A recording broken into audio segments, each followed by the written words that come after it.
ठाणे महानगरपालिकेच्या स्वतःच्या पाणी पुरवठा योजनेतील पिसे, उदंचन केंद्र, तसेच टेमघर जलशुद्धीकरण केंद्रातील उच्च दाब सबस्टेशनमध्ये पावसाळ्यापूर्व आवश्यक देखभाल व दुरुस्तीची कामे हाती घेण्यात येणार आहेत. यामध्ये कंट्रोल पॅनलची दुरुस्ती, ट्रान्सफॉर्मर ऑइल फिल्ट्रेशन आणि अन्य तांत्रिक कामांचा समावेश असून, ही कामे बुधवार 3 जून रोजी सकाळी 9 ते रात्री 9 वाजेपर्यंत करण्यात येणार आहेत. या कामांसाठी ठाणे महानगरपालिकेच्या स्वतःच्या पाणी पुरवठा योजनेचा तसेच महाराष्ट्र औद्योगिक विकास महामंडळ स्टेम प्राधिकरणाच्या पाणी पुरवठ्याचा 12 तासांचा शटडाऊन घेण्यात येणार आहे.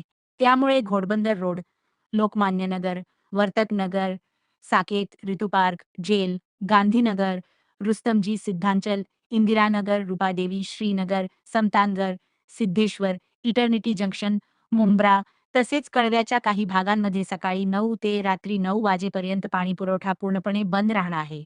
या शटडाऊननंतर पाणीपुरवठा पूर्वपदावर येईपर्यंत पुढील 1 ते 2 दिवस काही भागांमध्ये कमी दाबाने पाणीपुरवठा होण्याची शक्यता आहे. त्यामुळे नागरिकांनी आवश्यकतेनुसार पाण्याचा पुरेसा साठा करून ठेवावा आणि महापालिकेला सहकार्य करावे, असे आवाहन महापालिकेच्या वतीने करण्यात आले आहे.